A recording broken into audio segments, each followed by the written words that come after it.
Muito bem, boa noite a todos. Estamos aqui mais uma vez para o estudo do livro Roteiro, obra de Emmanuel, na psicografia de Francisco Cândido Xavier. Antes de iniciarmos o estudo da noite, gostaria de dizer a vocês que vocês podem acessar o nosso primeiro encontro aqui pelo Facebook mesmo, no site da Casa do Caminho de Valinhos, e vocês terão já o vídeo do nosso primeiro encontro que aconteceu na terça-feira. Então, hoje é sexta-feira, vamos ao segundo dia e nós vamos ao segundo capítulo, que se chama No Plano Carnal. Lembrando que nós estamos estudando aqui o Roteiro, que é um livro de Emmanuel, psicografia de Francisco Cândido Xavier.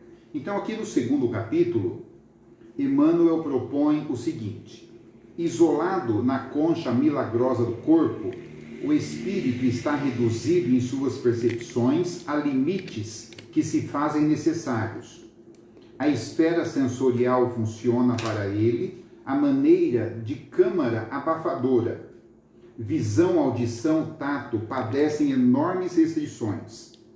O cérebro físico é um gabinete escuro, proporcionando-lhe ensejo de recapitular e reaprender. Conhecimentos adquiridos e hábitos profundamente arraigados dos séculos aí jazem na forma estática de intuições e tendências.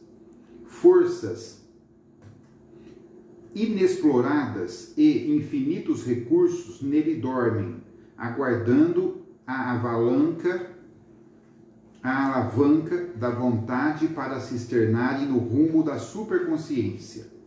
No templo miraculoso da carne, em que as células são tijolos vivos na construção da forma, nossa alma permanece provisoriamente encerrada em temporário ouvido, mas não absoluto, porque se transporta consigo mais vasto patrimônio de experiência. É torturada por indefiníveis anseios de retorno à espiritualidade superior, demorando-se enquanto no mundo opaco, em singulares e reiterados desajustes. Então nós observamos aqui, fazendo um comentário antes de terminar o capítulo, que nós somos espíritos reencarnados. Então nós somos espíritos que pertencemos ao plano espiritual, estamos temporariamente aqui no plano carnal, ocupando este corpo, e Emmanuel faz uma comparação aqui como se nosso corpo fosse uma concha onde o espírito está ali encerrado temporariamente. E evidentemente que quando nós estamos ali naquela concha, os nossos limites são maiores. Então, os nossos sentidos, aqui ele cita o olfato, cita o tato, a audição, tá ótimo. Ele cita essas questões. Então nós estamos aqui, assim, como quem diz, realmente muito limitados ao corpo físico. Mas o espírito, depois de expandido fora do corpo físico, ele tem mais possibilidades. Mas não é este o nosso caso agora. Então ele fala assim: dentro da grade dos sentidos fisiológicos, porém o espírito recebe glórias, oportunidades de trabalho no labor da sua autossuperação. Sob as constrições naturais do plano físico, é obrigado a lapidar-se por dentro, a consolidar qualidade que o santificam e, sobretudo, a estender-se e a dilatar-se em influência, pavimentando o caminho da própria elevação. Então nós, agora encarcerados nessa gaiola, que é o corpo físico, como se fossem passarinhos, não é, engaiolados, nós temos a possibilidade, através da nossa inteligência, da nossa boa vontade, de tudo o que nós podemos aqui fazer, é como se fosse um diamante, a gente pode ir se lapidando, melhorando, aprendendo, com toda certeza.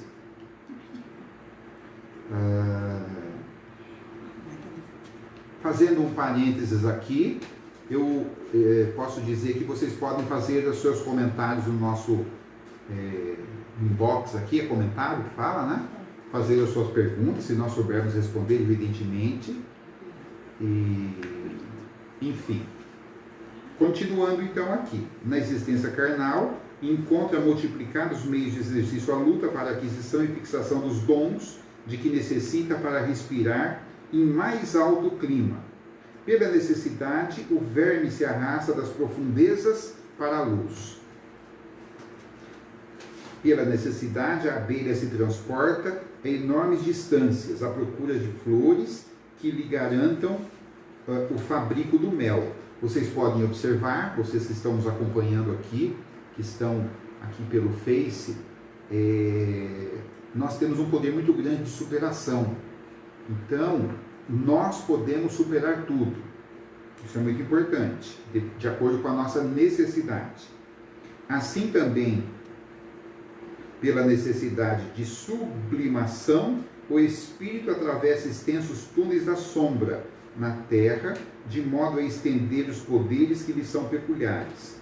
Sofrendo limitações, improvisa novos meios para a subida aos símbolos da luz, marcando a própria senda com os sinais de uma compreensão mais nobre do quadro em que sonha e se agita. Torturado pela sede do infinito, cresce com a dor que o repreende e com o trabalho que o santifica. As faculdades sensoriais são insignificantes, réstias de claridade, descerrando-lhe leves notícias do prodigioso reino de luz.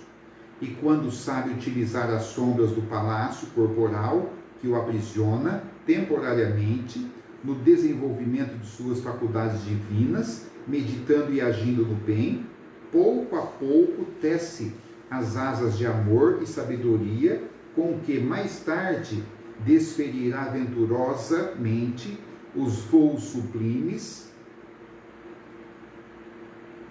e supremos na direção da eternidade.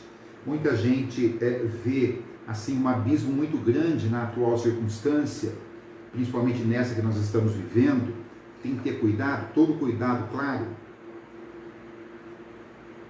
No entanto, nós observamos que tudo é passagem, tudo é aprendizado. Então muita gente vê a vida como uma prisão, ou como uma escola, ou como um hospital. Cada um vai observar a vida da maneira que lhe mais for adequada, de acordo com o seu entendimento. Então aqui no plano carnal, nós estamos, repito, isolados na concha milagrosa do corpo. Mas poderíamos dizer que em toda a concha, na concha que fica lá no mar, o que tem dentro da concha com o passar do tempo?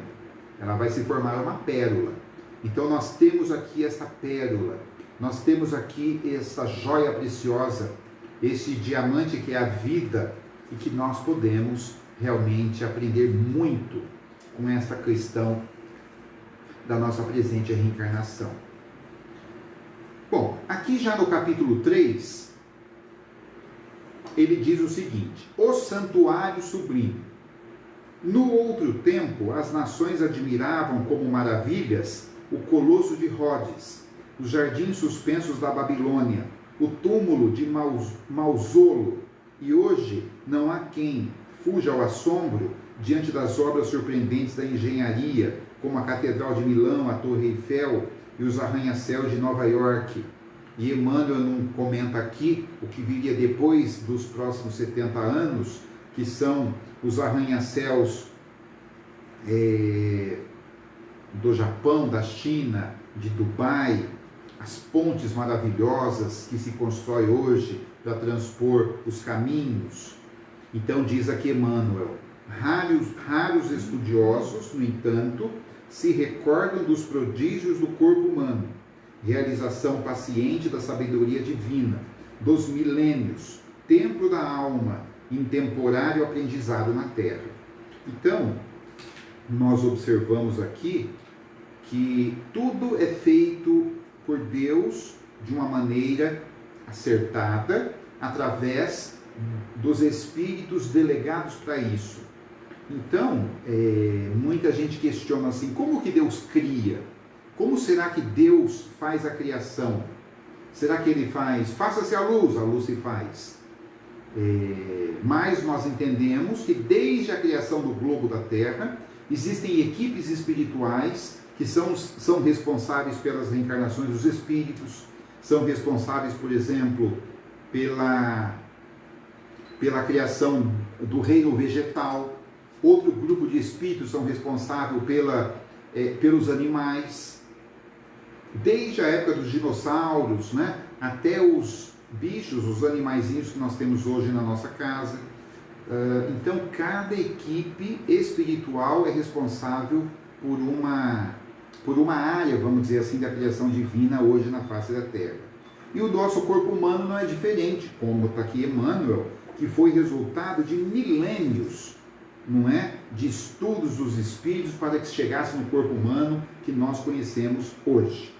Então ele diz assim: por mais se nos agigante a inteligência, até agora não conseguimos explicar em toda a sua harmoniosa complexidade o milagre do cérebro.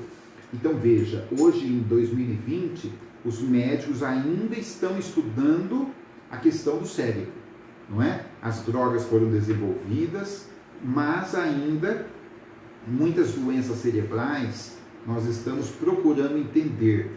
Por exemplo, o Parkinson, o Alzheimer. Então isso está muito em voga nos dias de hoje.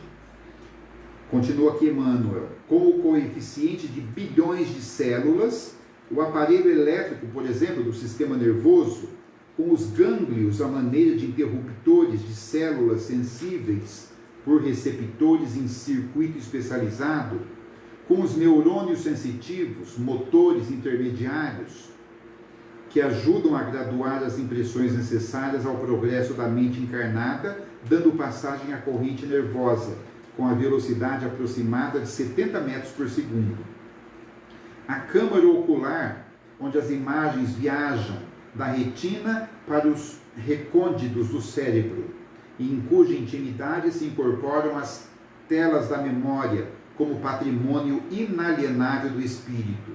Olha que interessante, tudo que nós hoje estudarmos, tudo que nós observarmos ocularmente, através da memória, através dos olhos, isso é um patrimônio do espírito, isso é para sempre.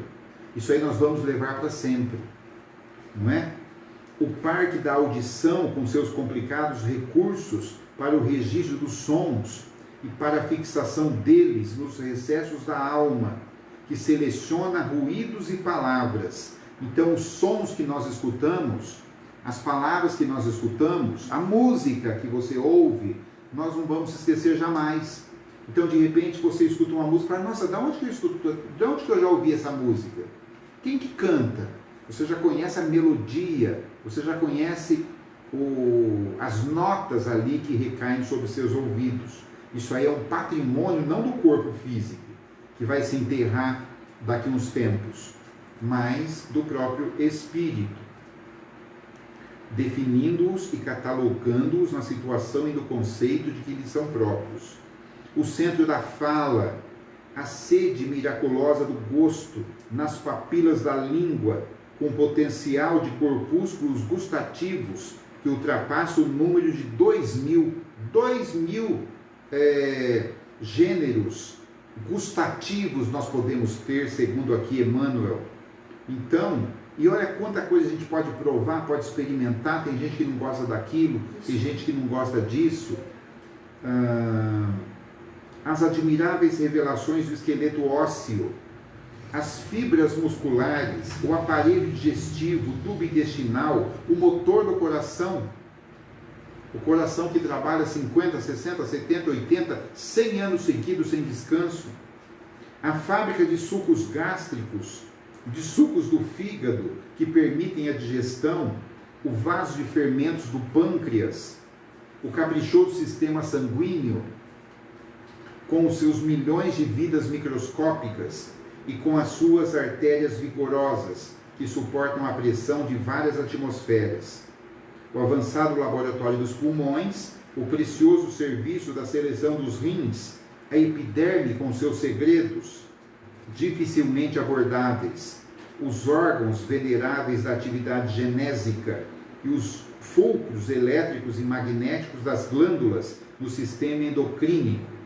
Então veja que Emmanuel, ele faz um repasse por todo o corpo humano, por toda essa máquina maravilhosa que foi editada pelos Espíritos e condensada por Deus, e que hoje nós nos beneficiamos desta máquina humana, né? Onde ele diz que no corpo humano temos na Terra o mais sublime dos santuários e uma das mais maravilhas, das super maravilhas da obra divina.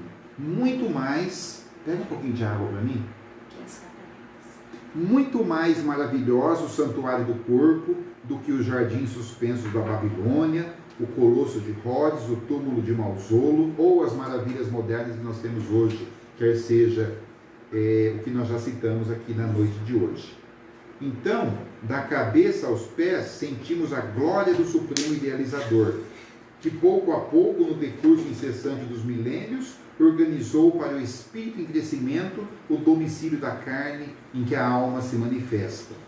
Maravilhosa cidade estruturada com vidas microscópicas, quase imensuráveis. Por meio dela, a mente se desenvolve e purifica, ensaiando-se nas lutas naturais e nos serviços regulares do mundo, para altos encargos nos círculos superiores.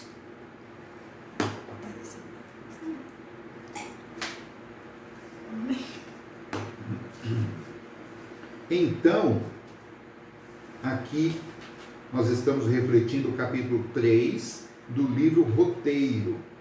E ele fala assim: agora, de modo geral, o homem não tem sabido colaborar na preservação e na sublimação do castelo físico. Muitas mortes acontecem pela abreviação do tempo, aqui por desgaste do próprio corpo físico, por conta do estresse, por conta dos vícios, por conta da destruição dos meios que Deus nos dá, nos propõe, nos coloca aqui, dessa ferramenta que é o corpo físico, que tem um tempo de duração, lógico, mas que ela pode durar menos se assim nós também o quisermos. Enquanto jovem, estraga-lhe as possibilidades, de fora para dentro, desperdiçando-as impensadamente. E tão logo se vê prejudicado por si mesmo ou prematuramente envelhecido, confia-se à rebelião, como se Deus fosse culpado pela deteriorização da máquina física no seu sentido mais anterior do que era para ser, não é? Destruindo-o de dentro para fora a golpes mentais de revolta injustificável e desespero inútil. Vale lembrar aqui que as doenças mentais, os desequilíbrios mentais também deterioram a máquina física, quer seja a ansiedade, quer seja a ira, e aí nós precisamos pensar. Último parágrafo deste capítulo. Dia surge, porém, no qual o homem reconhece a grandeza do tempo vivo em que se demora no mundo e suplica o retorno a ele, como o trabalhador faminto de renovação que necessita de adequado instrumento à conquista do abençoado salário do progresso moral para a suspirada ascensão às esferas divinas. Nós temos comentado aqui que o homem, ele em evolução, ele já gastou milênios, não é? Para conquistar a tecnologia, para conquistar as questões físicas, mas ainda carece muito a falta moral, né? Falta a questão moral, falta muita coisa. Mas, já que vocês que estão em casa nos acompanhando, não estão perguntando nada assim, né? Deixa eu fazer uma pergunta para vocês, quem sabe vocês podem me colocar aí. Com relação aqui ao capítulo 3, não é? Nós estamos falando do corpo físico, e vocês acham que o corpo físico do homem ele sofreu mutações, evoluções ao longo do tempo?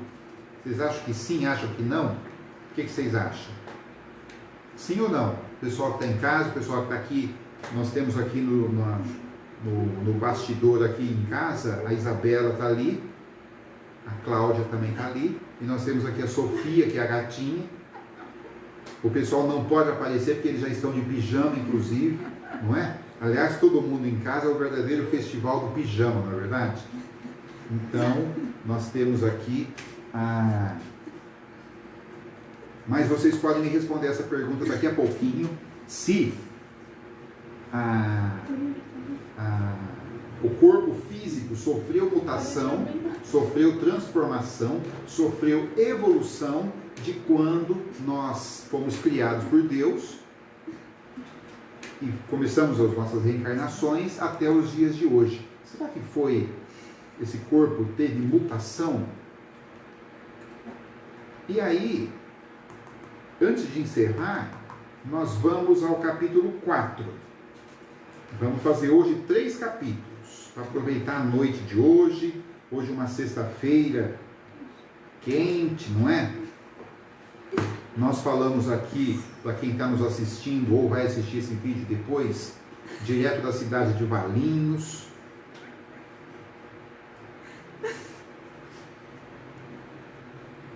Né? O que está acontecendo aí? Alguém falou alguma coisa? Está mandando alguma coisa? A Sofia que está bem. Bom, então vamos lá. Capítulo 4, na senda evolutiva. Já que nós estamos falando de evolução. Quantos milênios gastou a natureza divina para realizar a formação da máquina física em que a mente humana se exprime na Terra? O corpo é para o homem santuário real de manifestação, obra-prima do trabalho seletivo de todos os reinos em que a vida planetária se subdivide. Quanto tempo dependerá desse modo a sabedoria celeste na estruturação do organismo da alma? Da sensação à irritabilidade, da irritabilidade ao instinto, do instinto à inteligência, e da inteligência ao discernimento, séculos e séculos correram incessantemente. Incessantes, aqui palavras do Emmanuel. Então, imagina a nossa linha evolutiva como se fosse um fio comprido assim. Então, aqui na ponta tem quando nós começamos o período instintivo. Do período instintivo passamos para a inteligência, o discernimento e vamos caminhando para a angelitude. Evidentemente que até chegar à angelitude nós teremos aí realmente muito tempo pela frente. Não são séculos, não são nem décadas, nem séculos, são milênios. Bom, a evolução é fruto do tempo infinito. Não se evolui do dia para a noite. A morte da forma somática não modifica de imediato o espírito que lhe usufruiu a colaboração. Berço e túmulo são simples marcos de uma condição para outra. Então, se nós desencarnássemos agora, neste momento, nós seríamos espíritos no plano espiritual, pensando da mesma forma que nós pensamos, como nós pensamos hoje. Por isso, tão importante mudar a forma de pensamento para melhor, para que quando a gente desencarne, a gente esteja pensando diferente. E diferente para melhor, não para pior. Porque a gente adora piorar as coisas também, não é? A gente adora desaprender. Deixa eu ver aqui. Pronto. Então, continuando aqui, nós estamos refletindo ainda o capítulo 4, o último capítulo desta noite. Assim é que, para as consciências primárias, a desencarnação é como se for a entrada em certo período de hibernação. Aves sem asas não se elevam à altura, aguardam o momento do novo regresso ao ninho carnal para a obtenção de recursos que se habilitem para grandes voos. Crisálidas espirituais imobilizam-se na feição exterior com que se apresentam, mas no íntimo conservam as imagens de todas as experiências que é armazenado nos recessos do ser, revivendo-as em forma de pesadelos e sonhos, imprimindo na mente as necessidades da educação ou reparação, com que devem comparecer do cenário da carne em momento oportuno. Então, olha que interessante. Emmanuel compara aqui como se nós fôssemos crisálidas. O que é crisálidas? É aquela aquela fase que vem antes do casulo, não é? Para virar a borboleta. Então, o que foi? Bom, para semelhantes inteligências, a morte é como que a parada compulsória por algum tempo diante do mais alto degrau da escada evolutiva que ainda não se acha apta a transpor. Sem os instrumentos da exteriorização que lhes cabe desenvolver e consolidar, essas mentes, quando desencarnadas, sofrem consideráveis alterações da memória. Quase sempre demoram-se nos acontecimentos que viveram e, de alguma sorte, perdem temporariamente a noção do tempo. Cristalizam-se, dessa maneira, em paixões e realizações do passado que lhes é próprio, para renascerem na arena da luta material com as características do quadro moral em que se colocam, desintegrando erros e corrigindo falhas, edificando pouco a pouco as qualidades sublimes com que se transportarão às esferas mais altas. Então, nós que somos seres em evolução e que neste momento nós estamos aqui reencarnados, nós precisamos nos preparar para a morte. E se preparar para a morte não é... Se preparar para a morte não é comprar caixão, fazer plano funerário, não é isso. Se preparar para a morte é se preparar do ponto de vista espiritual. Como aqui está dizendo Emmanuel. Em razão disso, os espíritos delinquentes ressurgem nas correntes da vida física, reproduzindo no patrimônio congenial as deficiências que adquiriram a face da lei. O malfeitor conservará consigo longo remorso por haver desequilibrado o curso do bem, impondo lamentável retardamento ao avanço espiritual que lhe diz respeito. E com essa perturbação, represará na própria alma grande número de imagens que na zona mental dele mesmo se digladiarão mutuamente, inibindo por tempo indeterminável o acesso de elementos renovadores ao campo do próprio eu. Purificando o vaso íntimo do sentimento, renascerá nas paisagens das formas, com o defeito adquirido através do longo convívio com o desespero, com o arrependimento ou com a desilusão, reajustando o corpo perispirítico por intermédio de laborioso esforço regenerativo na esfera carnal. Os aleijões de nascença e as moléstias indefiníveis constituem transitórios resultados dos prejuízos, que individualmente causamos a corrente harmoniosa da evolução. Então, com o nosso pensamento, com o nosso orgulho, com a nossa vaidade, nós atrasamos o ciclo da evolução do espírito. E isso em cada um de nós. Bom, antes de ler o último parágrafo aqui, nós temos aqui uma pergunta. É uma pergunta, Isabela? Não. Não tem pergunta. Não? Ah, tá. Aqui o Rildo Pegoraro, nosso amigo Rildo, está comentando o seguinte: mutação não. Acredito que houve uma descoberta e potencial de evoluir com o corpo humano. É verdade. Não houveram mutações muito sérias, não é? Mas nós descobrimos o potencial de utilizar o corpo humano, quer seja no sentido físico mais bruto, de você conseguir fazer as coisas com a força física, quer seja com o seu intelecto, né? Quer seja com a capacidade que nós temos de pensar, de agir, de criar e de cocriar. Bom, último parágrafo de hoje.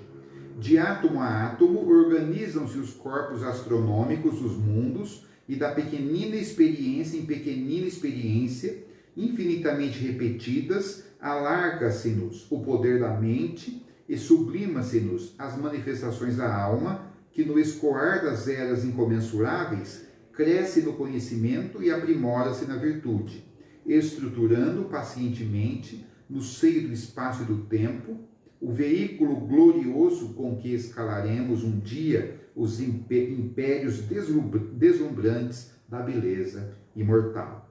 Então, o que nós observamos é a repetição da experiência. Repetição. Por exemplo, no ciclo dos animais, na evolução dos animais, que estão muito distantes da evolução do homem, nós observamos um ciclo de repetição. Então, por exemplo, o gatinho reencarna como gato, na outra reencarnação ele reencarna como gato novamente, e nesse ciclo de repetição ele também vai conseguindo aí a sua evolução, como nós também. Bom, eu acho que os comentários de hoje seriam mais ou menos estes. Nós fizemos aqui o capítulo, até o capítulo 4. Num próximo encontro, nós continuaremos aqui do capítulo 5. Nós recomendamos o livro Roteiro, que vocês podem achar em PDF na internet, para que vocês possam seguir conosco aí o seu estudo. Você pode também mandar o seu e-mail aqui através das mensagens e a gente encaminha para você também o material escrito, se assim for possível. Deixe o seu comentário, deixe a sua pergunta e nós, na próxima oportunidade, estaremos novamente com vocês. Muito obrigado pela companhia, boa noite a todos. Este foi o programa Roteiro. Boa noite a todos.